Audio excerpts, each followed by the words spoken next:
Hello and welcome back to another episode of Bitesize Cinema. I'm your host RJ McCready, and for this episode I'm going to be taking you guys back to a year in 1988 to look at Corey Haims' action horror monster movie Watchers. So let's go into the woods, let's play you guys a trailer, and I'll see you soon. It's known that Bannadyne has conducted classified biological research for the National Security Organization. Any reason for our viewers to be concerned? None whatsoever. Although the research animals which were kept here have been destroyed, absolutely no toxic elements have been released into... Who escaped? GH3. The dog? And one of the Oxcoms. Are the Oxcom and the dog still telepathically linked? On a biofrequency that only the Oxcom can receive.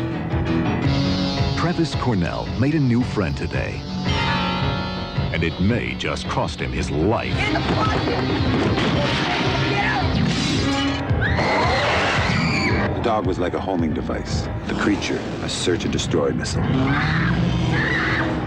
You know what happened to Tracy's, don't you? Travis had a dog. No pets. Travis, is that you? Can't you control it? It's got to be stopped. GH3? They're called. You're a research animal. That's why you're so smart.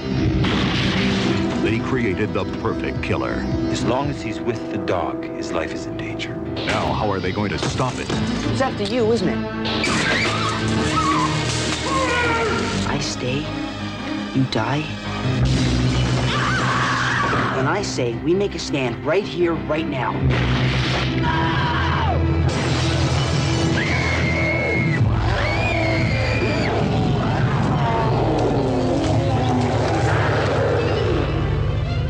Corey Haims stars in Watchers. From the best-selling science fiction thriller by Dean R. Koontz. And welcome back, guys. So the synopsis of this film is: a boy takes in a stray dog, later discovering that it is an ultra-intelligent runaway being stalked by a dangerous creature from the same genetic research lab. It's an action horror sci-fi, it's got a 91-minute runtime, and it's an R-rated movie. It was directed by an American film director called John Hess. This is one of his first major studio movies with Universal. And before this he did a Mad Max type movie called Lawless Land. I've never actually heard of that until I did the research, and he went on to go and do a string of very low budget movies. He actually did the sequel to Alligator, the hit monster movie from 1980 starring Robert Foster from The Black Hole, and actually I might have to cover that one for Bite Size. In fact, I think I will cover that one for Bite Size when I think about it. But going back to this movie, so it was backed by Universal. It's a low budget horror movie. It didn't do very well at the box office. It didn't do very well at all, actually. It did $940,000, so it was just under $1 million. But I think it actually did a little bit better on the VHS rental at the time. Like most movies, when they're released on VHS, they tend to do a little bit better on the rental market. And next to it not doing very well at the box office, it didn't do very well critically either. Critics didn't really like it, and when you look on IMDb, a lot of people don't like this movie. So you might ask yourself why RJ is reviewing this film. Well, let me explain why. I always like to shout out the underdog, as much as I like to do the films that we all know and love, and I always like to review films that I like as well, and some of those unknown movies. So I thought I'd give this one a shout out, and I will kind of explain why I like it, and why I think it probably deserves a little bit more love than it gets. So one of the first things, let's just explain why critics didn't like this film, is because it was based on a famous novel, a novel which I haven't read. It's by Dean Koontz, an incredibly successful horror writer, and he's known for suspense thrillers, fantasy, sci-fi, horror. He's written 105 novels, 450 million novels sold worldwide. And it's not the only time his novels have been turned into movies. You've got Demon Seed from 1977 with Robert Vaughn. And you also got Phantoms, which is kind of like a bit of an isolation movie starring Ben Affleck, which came out in, I think it was the 90s, early 2000s. But the main gripe with this movie, with the fans of Dean Koontz is that when they watched the movie, they said it doesn't hold up to the book very well, and that's a very common thing.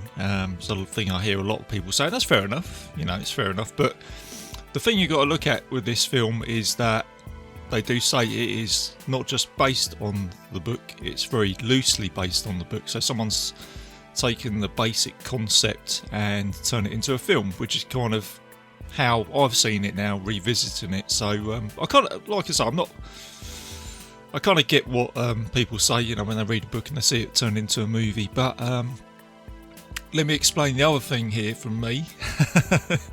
And this is the common thing with films, and I think a lot of us could probably be, I don't want to say use the word guilty or not, but I watched this when I was about 12 years old.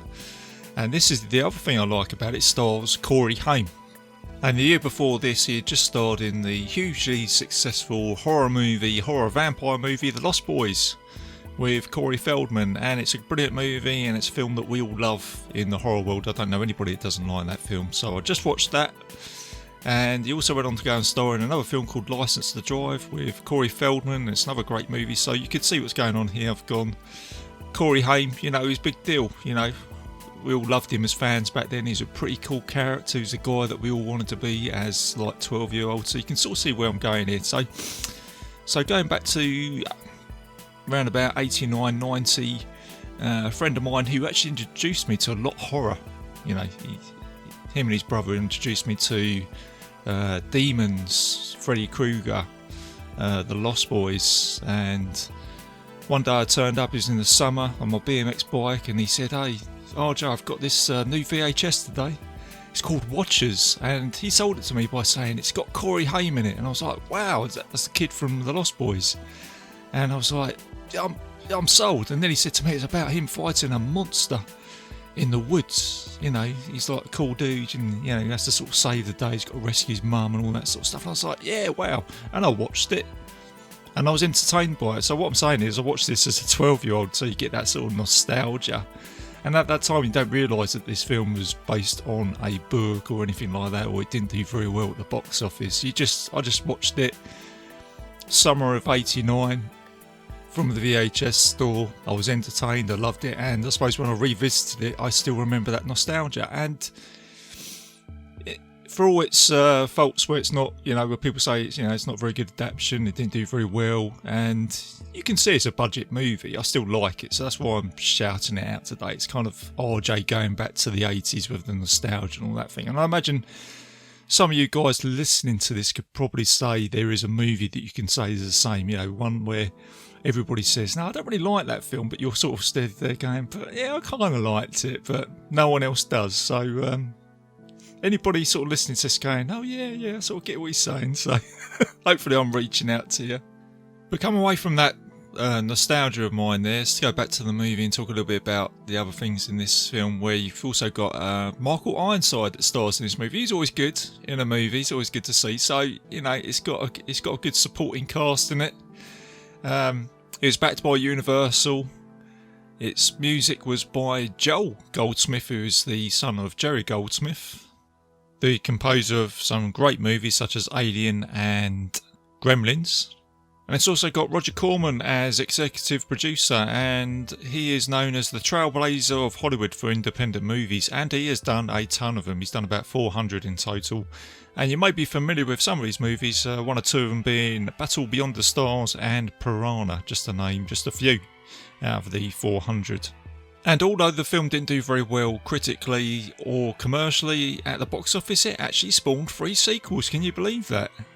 So obviously it did alright at the VHS market, because I think it spawned some direct-to-video sequels. One of them, the second one with Mark Singer, the guy from the Beastmaster and the hero from the V TV show.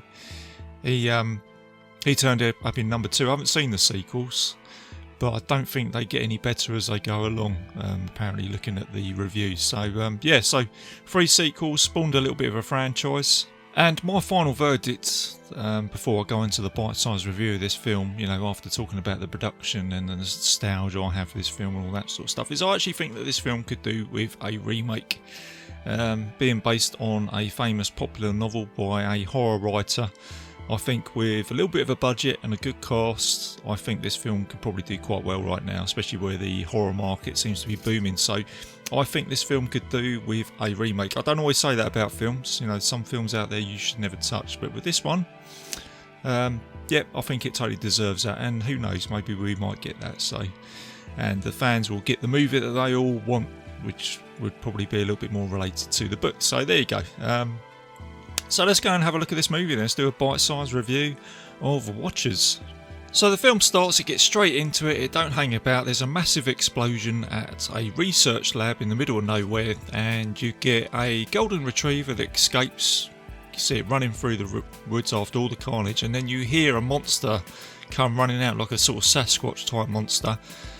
And it's a mutated scientific experiment created by the army as the ultimate killing machine, and it's called OXCOM. It's called Outside Experimental Combat Manual, and it escapes into the woods and it chases after the golden retriever. And the basic concept for OXCOM is wherever the golden retriever goes, the monster goes as well. So you can see what's going to happen here. The retrievers run away and the monster follows and causes all the carnage, and that's basically the main plot of this movie. You're then introduced to our hero Travis Cornell, who is played by Corey Haims, and he is having a little bit of a kiss and a cuddle with his girlfriend in the hay barn, and the girlfriend is frightened that the father might walk in, but whilst they're having a bit of a kiss you hear a monster growl, and this is where her father walks in with a shotgun, warning Travis off. Travis runs away, goes to his truck, and as he drives off, the golden retriever jumps into the back of the truck. Travis gets home and he befriends the dog, and he works out that the dog has some special psychic abilities. He responds to commands, he's very intelligent. But then whilst all this is going on, you get a cutscene back to the barn. You get Travis's girlfriend, she goes to explore the barn, she can hear the growling, she gets knocked over by the beast but not killed. And then her father comes in with a gun, and this week at your first kill scene where you don't really see the monster, you just see like a claw kill him, and you get some blood and all that, so you get your first kill scene here. And then you've got the army and some special agents that are trying to track down the monster, and this is where you get introduced to Michael Ironside, who is a special agent named Johnson, who is dispatched to go and retrieve these animals, or this monster OXCOM. The next morning, Travis' mother informs him that Tracy was involved in an accident and she's at the hospital, so they go to the hospital, but when they arrive there they find Agent Johnson and his partner, who will not allow them to see her. Travis pushes past Johnson and he gets into the room only to find it empty, and he finds out from Johnson that she has been transferred to another location, a safer location. This is where Travis gets suspicious now, because he notices that the agents are carrying guns, and all is not what it appears to be right now. He goes back home and he introduces the dog to his mother, and she's displeased at first, but when she notices the level of intelligence, she allows him to keep the dog.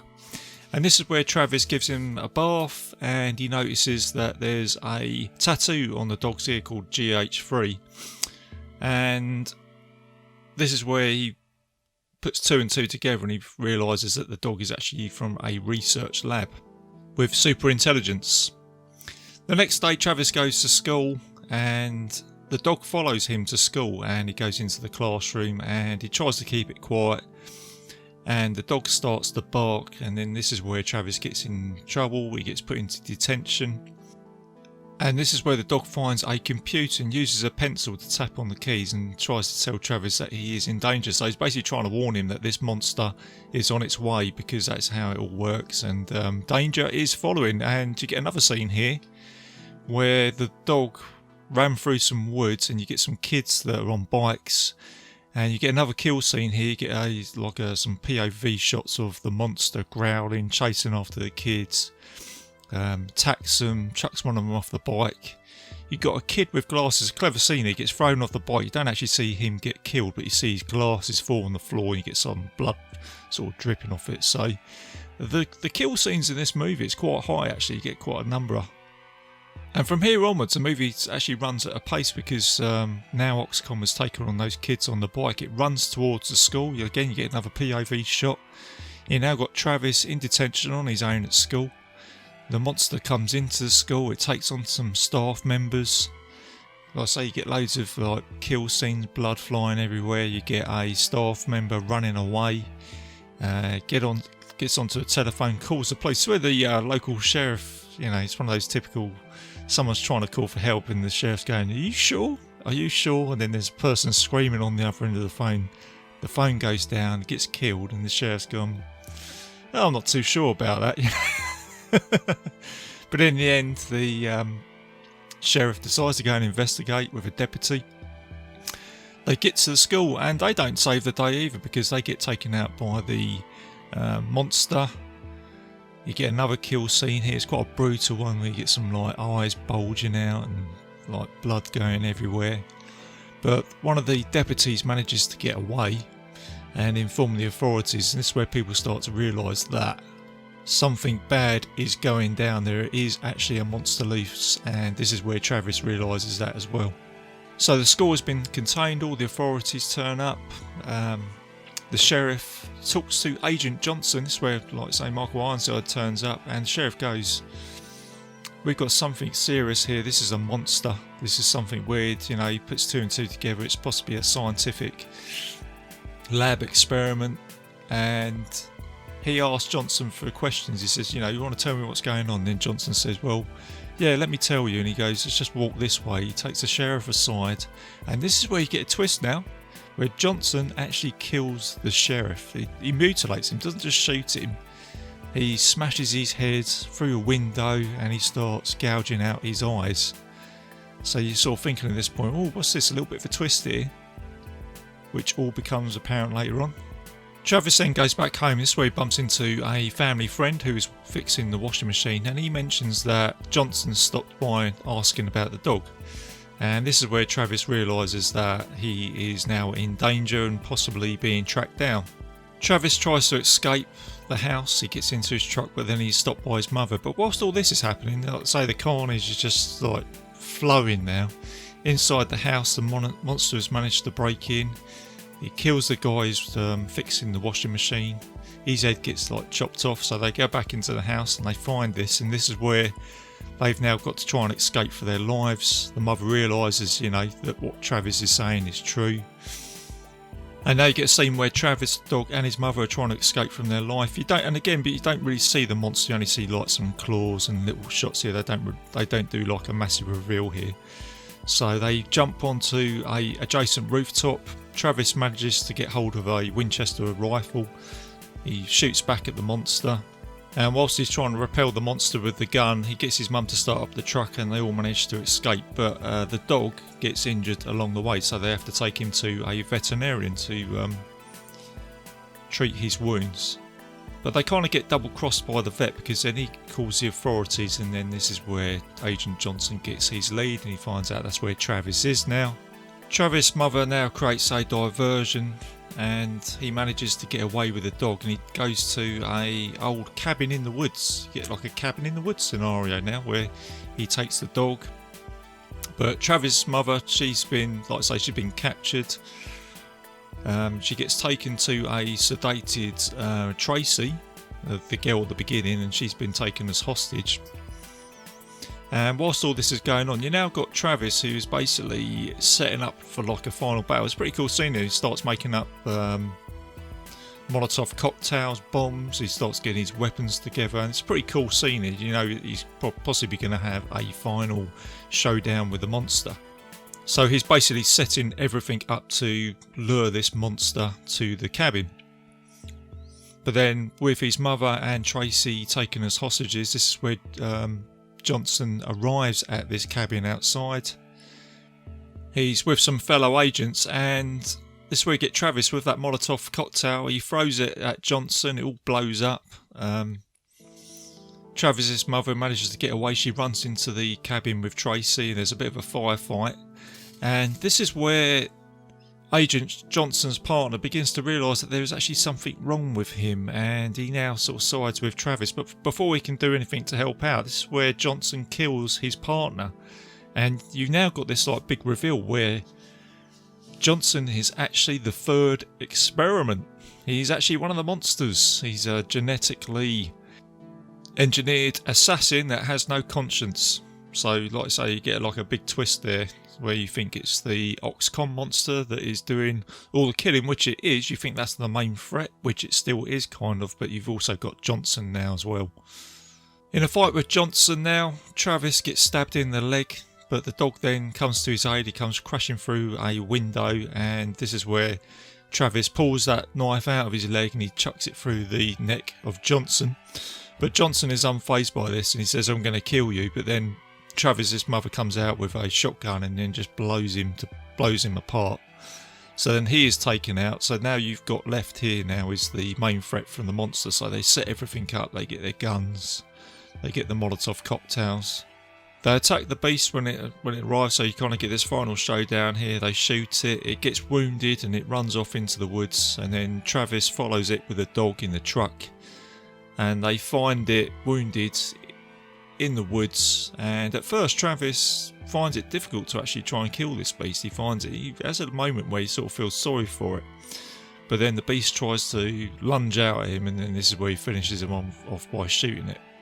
So with Johnson now stopped and the beast destroyed, this is where Travis regroups with his mother and Tracy, and they get into the truck and they drive off, and then you basically got where the film ends here now with the cabin burning down in the background, and then you just get the end credits. So that is the end of the film, guys. That is pretty much it. So all in all, Watchers is basically, it's like a sort of chase movie, I suppose you could say. That's kind of like the sort of final roundup. It kind of, I say this a lot on the show, it kind of does what it says on the tin.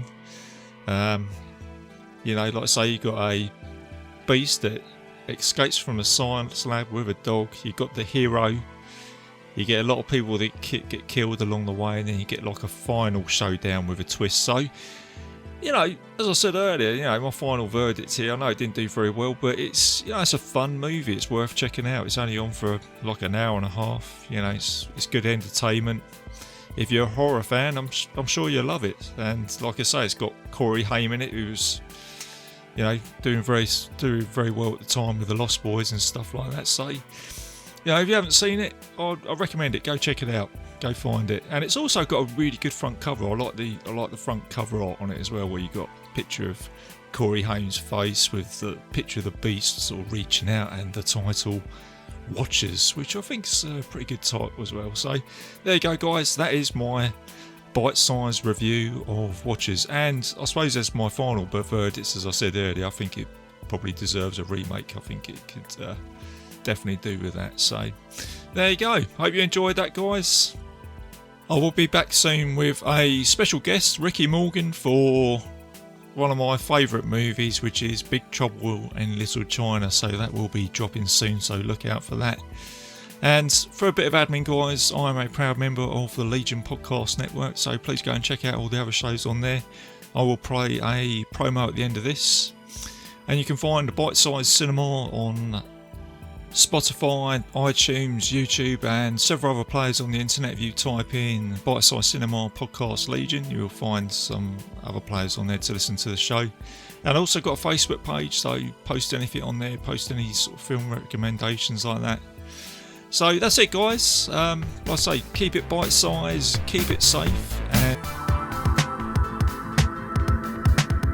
if you enjoyed this show, then make sure you check out the other great shows on the Legion Podcast Network, like Cinema Psyops, Cinema Beef, Devour the Podcast, Duncan and Bo Come Correct, Exploding Heads Horror Movie Podcast, Friday the 13th, Get Slayed, The Helming Power Hour, Hello, This is the Doom Show, Hero Hero Go Show, Kill the Cast, Underwater Kaiju from Outer Space, Jerry Hates Action, Legion After Dark, Mental Health, Obsessive Cinema, Discourse, Pick 6 Movies, the podcast by The Cemetery, the podcast on Haunted Hill, the Psychosemantic Podcast, Rick Radio, House of Wax, Dude Looks Like the 80s, Rabbit and Red Radio, the Shadecast, Short Bus Cinema, 2 Drink Minimum commentaries, the VD Clinic, Who Will Survive Horror podcast, and Witch vs. the Doomsday Clock. With such a wide spread of shows, there is guaranteed to be a niche for you to fall in love with.